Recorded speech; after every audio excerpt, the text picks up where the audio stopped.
Welcome to the Experience of the Soul podcast with Cynthia Alice Anderson, a weekly show helping you grow, prosper, and evolve. Today, episode 316, Fear of Change. And now, Experience of the Soul.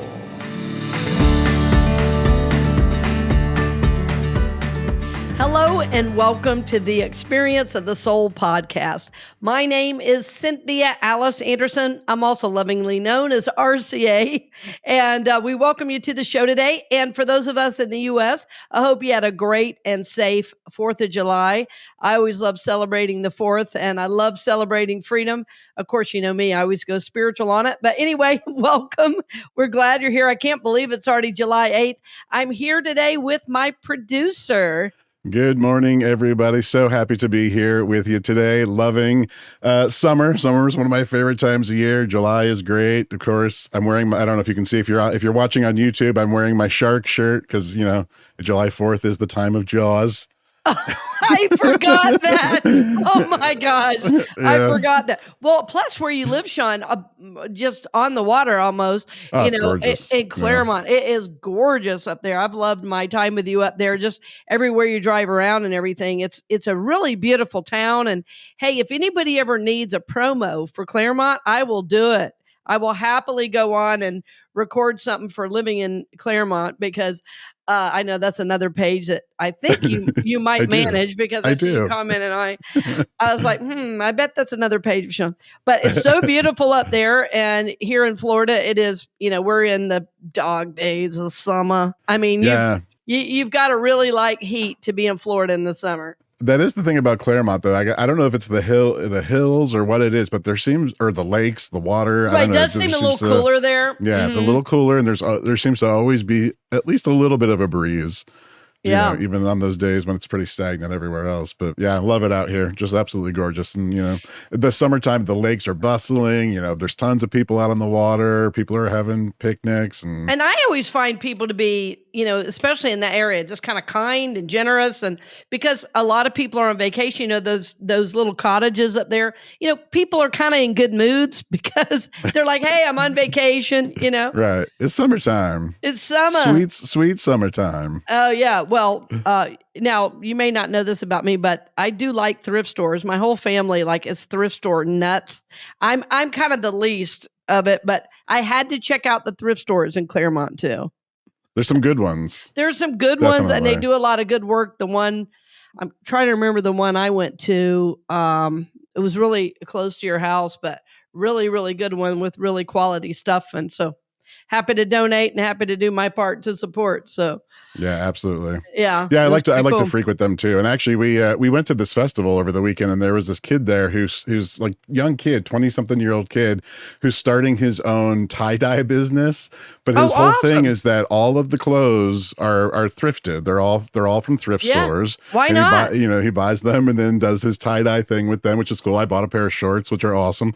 And then that's what he does. He started that in an ice cream business as a young 20-something-year-old kid. Awesome. Yeah, it's like, good for you. Well, anytime you say tie-dye, I got to do a shout out to my friend Sherry Kim, who's a big listener and supporter of the show. She only wears tie-dye. So love you.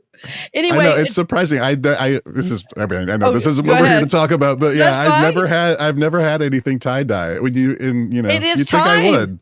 Yeah, it's definitely time. So. It's fun. It's fun. Yes.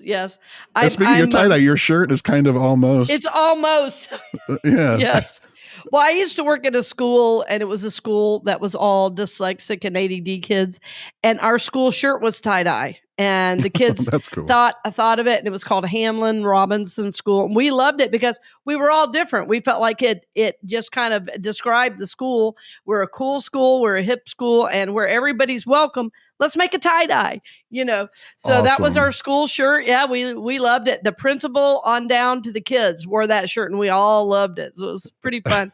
Tie-dye just makes you happy to look at it. It really does. Yeah, just look bright and colorful. But anyway, friends, with all that said, with all that, we are going to do a shout out today. Right. Yeah. This is, of course, episode 316. It's July 8th. And today we are just wanting to give a big shout out again to our Soulworks community as it continues to grow. If you have not had a chance to join us over there yet, it is simply my.soulworkscommunity.com. And again, that link will be in the show notes for you to come on over there and join us. We talked a little bit about it last week too. We talked also about it being sort of people from all faith backgrounds, which is one of the things I actually really love about it. And because of the conversations that we're able to have, and we can see that, we're all kind of saying the same thing, essentially. I mean, exactly. And what's cool about the community is, not dealing with bots and a bunch of negativity. To me, that's such a plus of it. And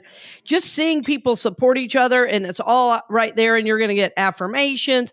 I mean, it's amazing how much you get on the free level. There is a level that you can pay for the talks and everything else, but don't worry about it. If you don't want to do the paid level, the free level's there, and a free level is there, and we're going to always want people on every level. So it doesn't matter. We're happy to have you at whatever level you want to be a part of it. And if you just want to check it out, that's fine.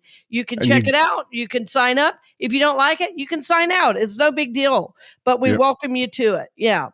Absolutely. And you get all of the engagement on the free level. I mean, that's the thing. The main space, the main room, is all of us, regardless of how you signed up. So. Oh, yes. And speaking of that, I wanted to go live today, but I was scared. I didn't know how to do it. So I was like, I better ask Shawn.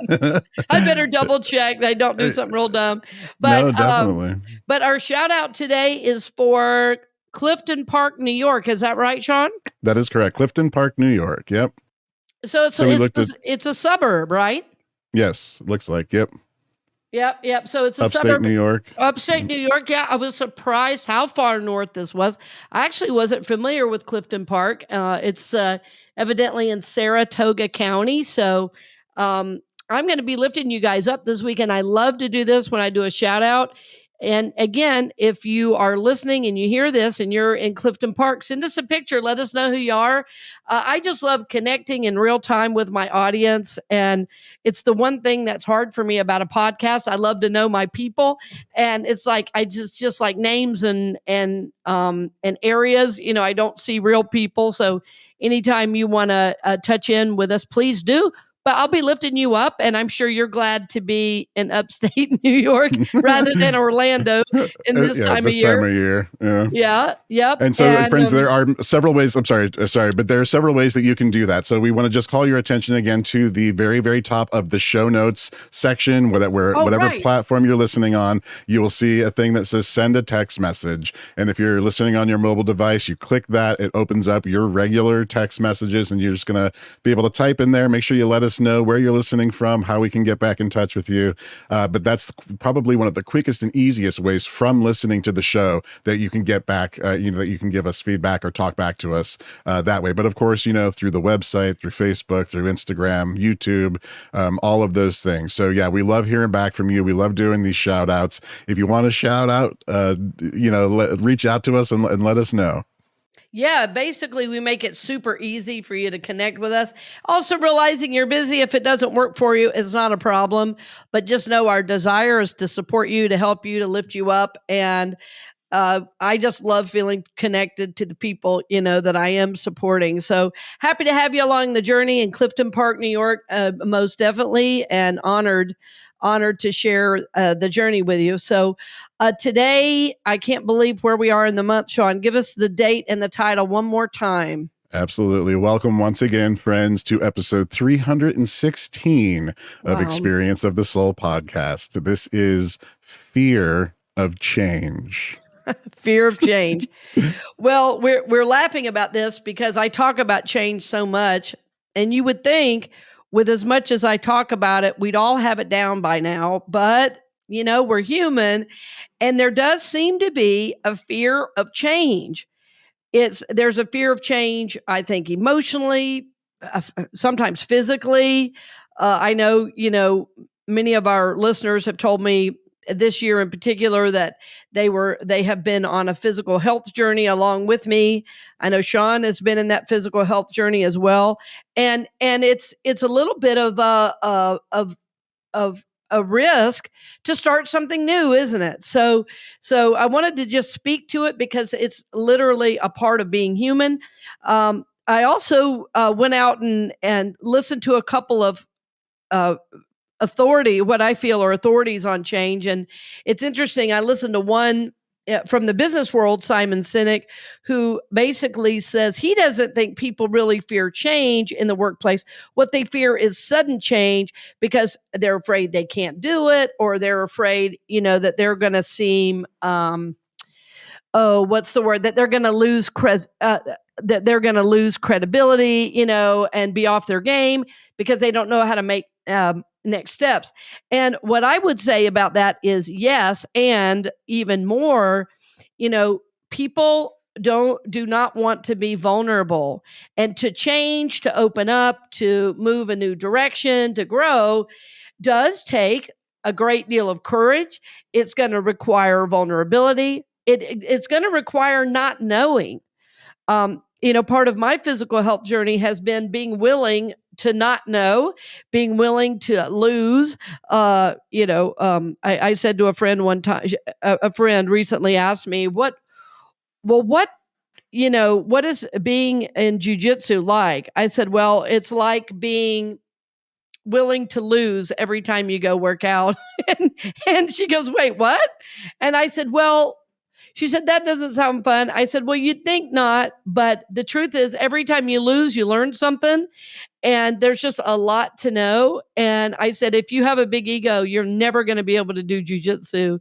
You have to be willing to lose and learn from that mistake, and also honor the other person for knowing more. So I've been in a real time of vulnerability and change, both physically, and I would say even mentally, emotionally, and spiritually, that I'm in a real time of growth myself. And change is a part of the curriculum. I want us to make sure we know, if we want to grow, prosper, or evolve, if we want our life to move forward in any way, change is a part of the curriculum. And even fear is a part of the curriculum. The thing is, you just can't focus on the fear. You have to move past the fear. And so, I'm not going to sound like a slogan and say, just do it. But what I am going to say is there is a time to face the fear and move forward. There is. And the way we face that fear is through, again, a great deal of courage, a willingness to be vulnerable. And sometimes it's also getting help and support on that journey to move forward, right? To make that shift forward. So, there's a phrase I do have, though, that I love, especially if I'm bumping up against something that I don't want to change. Sometimes I have to say to myself, change. I love it. Bring it on, bring it on, bring it on. Change. I love it. Bring it on, bring it on, bring it on. And I actually think, friends, that I learned that from Youth of Unity years ago. I wasn't a kid in Unity, but I think I was at a retreat or something, and I heard somebody say that, and I said, oh, that is going to be a key in my life and in my ministry, because to move forward, we have to change. And it's like, what's the one constant in life? Change. And what do we fear? Change. Remember, change is a part of the curriculum. So I want you to think about, is there an area of your life that is needing a shift? And as I'm even saying this, I can hear somebody's mind go, oh no, I can't believe I have to look at this. Well, the good news is to really move forward, to really even know that change is involved. I'm saying courage. I'm saying vulnerability is required. Yes, that's true.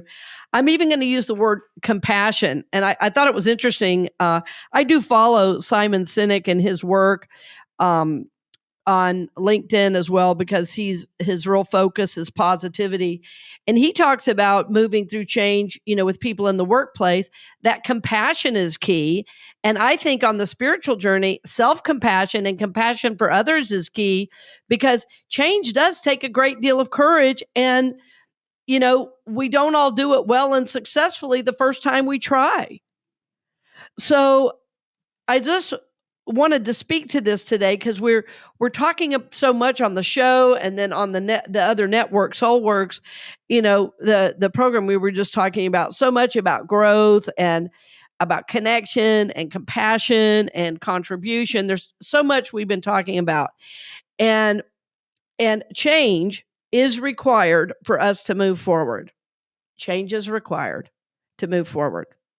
So we want to acknowledge the fact that to grow, prosper, or evolve, we're going to have to change where we currently are. I think I've maybe heard this said, first of all, in recovery rooms, it's like, if you do what you've always done, you're going to get what you've always got. In other words, if you don't change your thinking, if you don't change your attitudes and behaviors, you can't move into something new because you're connected to the old. And sorry, I get so excited about this. Sometimes I have to take a breath. I'm going to take a sip of coffee. You're good. And I love it. Your grow, prosper, and evolve mug. Yes, right. Shameless advertising. Yeah, I don't even be happy to send you one of these if you want it for no charge. But what I notice happens when people fear change is that they start digging in to a certain way of thinking and believing. I've seen this politically in the last few years like I've never seen it before, that the idea of even an openness to a new idea is just completely shut down. And I've just used this as an example because it's what we do to ourselves mentally, emotionally, and spiritually. We say, I've always done it. This is how it's always going to be. And what we don't realize is what we're really doing when we resist change, and I'll really say resist growth, is that we start putting up walls, we self-sabotage, we, engage in behaviors that make us check out. We start spending time binging TV shows and everything else, when in fact we're just being asked to change, because to change means we're going to grow, and to grow means something's going to get better. Right. And so this is why I call it self-sabotage, is because fear of change is normal to a degree, especially if there's a sudden change. But what I've learned is if we don't take the smaller changes with ease and grace, pretty soon a big change comes and we're not ready for it. So it's like you will be, as Simon Senek said, off your game. You will lose credibility in your life and in your world because you just haven't learned to handle change. So I want you to think about, are you being called to move forward in a different way? Are you being called to change and grow in your life? And it could be in any area. Sometimes the change we're being asked for is simply in an attitude. It might be the change is being called for is simply how I'm thinking about something. It was pretty funny as I watched the Simon Senek video. It was a short video. It was like, I don't know, just 2 or 3 minutes long, where he was being interviewed. It was just like a clip. I think it was even called Fear of Change, which I had the title before I even saw that. But anyway, I thought it was interesting. He used a word in there that my mom used with me growing up, and the word was obstreperous. And recently I was talking to a sister about, we were reminiscing about our mom, because my mom passed. It was a little over 3 years ago, almost 4 years ago now. And when she made her passing, we of course told stories. And anyway, so the other day, my sister and I were reminiscing, and I said, don't you remember when Mom would say, oh, quit being obstreperous? And my sister said, I never heard her say that. And I said, that's because you're not obstreperous. So it's a weird word. I've never heard anybody use it in a public forum. And Simon Senek said it in his YouTube video, which obstreperous, do you know what that means, Shawn? It's basically being obstinate, And that's so funny, because I was just looking it up right when you asked me. Oh, right. You're like, crap, what does that mean? Yeah. Click, click, click, click, click. Oh, let's see. Well, my mom, go ahead. No, go ahead. How do you spell, how do you spell it? I think it's OBSTREPEROUS. Eperous, obstreperous. I love how you did it like you're in a spelling bee. It was perfect. Well, I was trying to see it in my mind. It's such a long word. No, yeah. It's kind of like spelling supercalifragilistic. I can do it, but it takes a minute. Yeah. So it says, noisy and difficult to control. Yeah. Can you imagine somebody saying to me, "Don't be obstreperous"? Yes. Yeah. Yes. Right. And this is an aside, but my mom, the way she grew up, her dad, had spoken, my grandfather, her dad had spoken 7 languages and was fluent in 5. He'd been a missionary in Brazil, traveled all over the world. And he made the kids read a word every day out of the dictionary to learn a new word. So my mom's vocabulary for basically just high school education was unbelievable. And sometimes I'd have to look up when I was in trouble when she'd say something like obstreperous. So anyway, that's an aside, but that's what we do. We get obstinate. Yeah. It's like you don't really have to resist and dig in every time there's a change. And, depending on the environment you grow up in, sometimes, change happens so often that you learn to control your own life, your own world. Like, for instance, if you were neglected as a child, you learn, well, I just have to make it on my own, and I'm going to control my life and my environment and what I do, and et cetera, et cetera. So when that's been your coping strategy and change comes along in life, you go, we're not doing this. I just don't do that. Well, good luck with that in the real world, because in any work situation, doesn't matter what it is, you're going to be forced to change and grow. And as a matter of fact, one of the workshops I do in the corporate setting is riding the wave of change, because so much change happens. And they're now what are considered in the business world, which I think is so interesting, change experts. Like, they have made their living helping people, work through change because of the resistance to it. What I try to remember is change is the language of the soul. I'm going to say that again. Change is the language of the soul. So what does this mean? If change is afoot, it means time to grow. Yeah. If change is afoot, it means time to grow. And as a soul, you're not meant to be put here to work, pay taxes, and die. You are here as a soul to grow. When I said earlier, change is a part of the curriculum, I meant that we can only stay at a certain level for so long before we desire to grow. And I talked about this, I don't know, maybe a month ago, when I was saying that, as we develop as children, we grow physically, we grow mentally, we learn new things. So why would we not also grow spiritually, right? That's my focus, but in truth, it involves all of these things. Part of my change and growth for myself, I think I mentioned maybe last episode about taking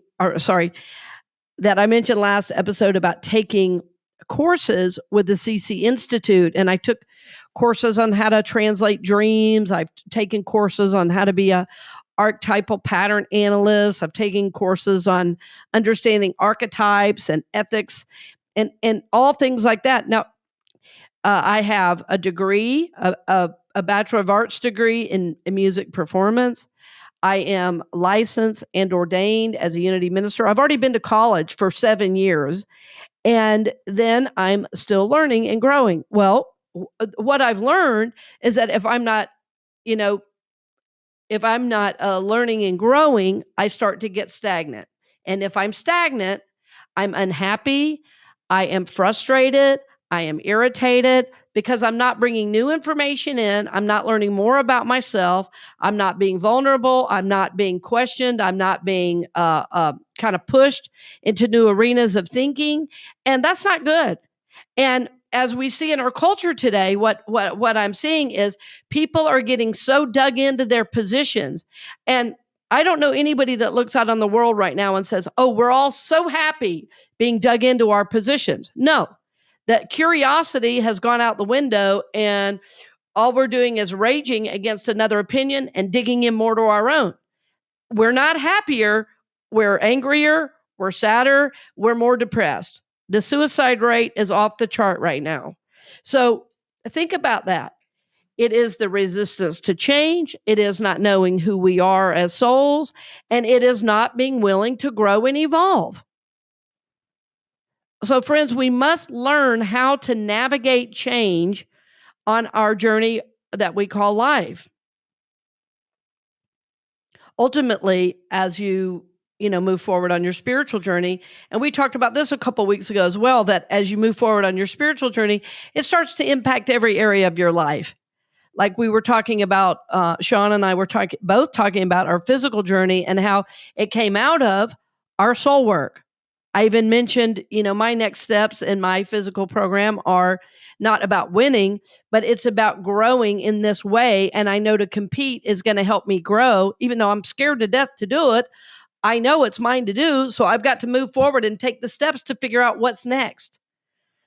As a matter of fact, I'll share a story with you where I was just able to grow, and I definitely had fear walking into it.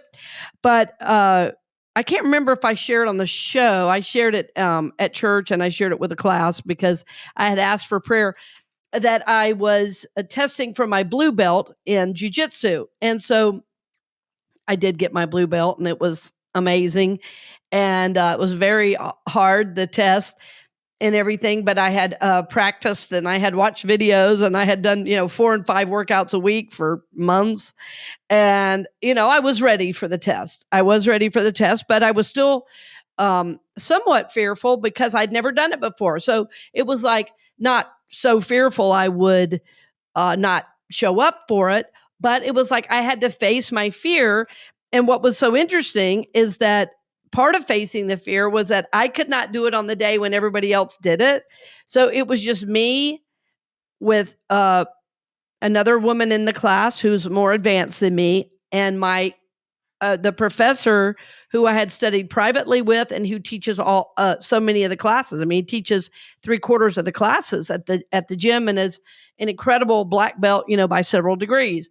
So I knew there was going to be nothing he missed because it was all going to be focused on me. So long story short, I did get the blue belt. Well, shortly after getting the blue belt, I showed up for his class, a fundamentals class. And he said to me, "What are you doing down here?" And I said, it kind of caught me off guard. And I said, I was coming to class. He goes, "What color is your belt?" And I said, "It's blue."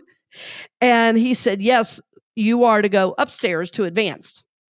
You can't stay down here. You've got a competition to plan for." And, it pushed me a little bit. And I said, you know what? He's right.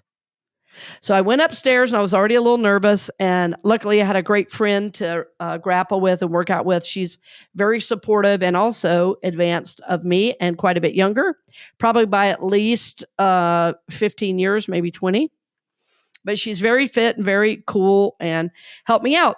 Well, what I'm leading up to is at the end of that session of advanced, even though I hadn't been up there but a couple other times, we'd never done this. We usually grapple at the end. And she looked at me and said, "Okay, we're going to do something." I said, "Do I need to be scared?" And she said, "You'll do okay, but this is hard." And the other professor who was up there said, "Okay, we're going to do something called Shark Tank." And I don't know about you, but Shark Tank doesn't sound fun. It sounds very intimidating. And what we did was there was 5 black belts out on the mat, and then we would all stand in a line. And when somebody would say next, whoever was next in line had to go fight a black belt. So obviously a black belt was way advanced to me, or a purple belt as well. So I was in a position where, I had to go up against somebody very difficult. And I was a little nervous going in because I could tell he was a little on the rougher side. So, I did grapple with him and he was on the rougher side. And, as I got done with that, he said to me, "Oh, sorry, I went a little hard." And I said, "You don't have anything to be sorry for." And I realized right then I had finally found a little more power in myself in jiu-jitsu. rather than thinking of myself as 55 and older.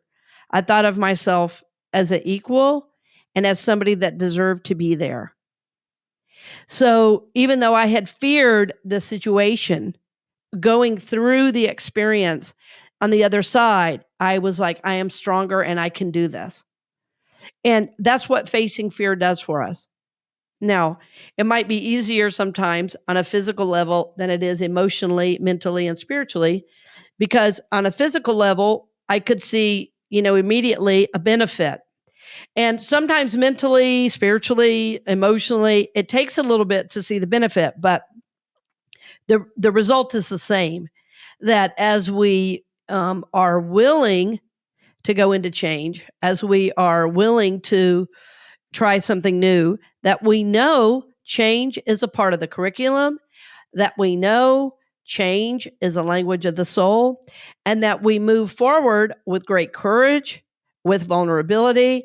And even though we feel the fear, we don't give the fear all of our energy. We know that fear is an indicator that it is time to grow and change and move into something new. Now, there are times, I just want to put a caveat in here. There are times where, fear is a normal thing and fear could mean to stop. So part of your discernment is knowing, is this really a divinely guided change or am I fearing this for a good reason? So there is a discernment piece. I'm not saying just because change is afoot, you have to jump in with both feet. It may need to be navigated. It may need to be managed. You may need support to walk through that. And if you aren't sure, that's when you reach out for support, maybe from a therapist or from me as a spiritual guide or supporter on the journey. You might need that. So this journey we call life does require a great deal of courage, a great deal of vulnerability, and definitely a willingness to face what is ours to face. And we talked about last week about the truth will set you free. So this is very much a part of navigating change and moving forward. And I know you can do it, friends. I know that if you're listening to the show that you want to grow, prosper, and evolve. I know that you want to move forward on life's journey, that you're not the type that's so dug into your opinions and beliefs that you're not willing to at least listen to a new idea or grow spiritually. We don't want to put up walls. We don't want to self-sabotage. We don't want to dig in. We want to release that and remember that change is here to make us better. Change is here to cause growth and forward movement, and that, in fact, change is positive and is the language of the soul. If change is afoot, it means time to grow. And I did put a funny little link. It was actually from a kid's channel on YouTube about, change could actually be good. It's really kind of funny. Change can make you better. So I thought it would be a little funny thing if you decided to listen to it. I thought you might enjoy that. But as always, friends, we're wishing you the highest and best. We are honored that you've joined us, and please do check out the show notes, check out a couple of those links, see if they support you at all. And remember that we're always lifting you up again for all good in your life. So I look forward to seeing you next week, and blessings on the journey, dear friends.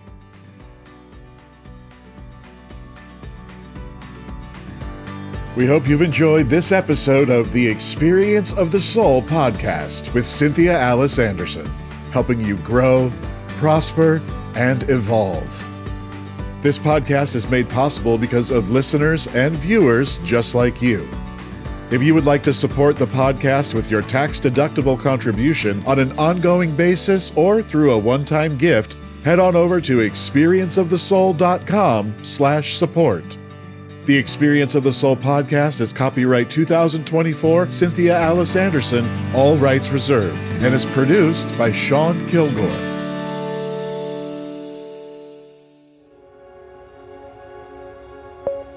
A production of the Soulworks Group, Incorporated.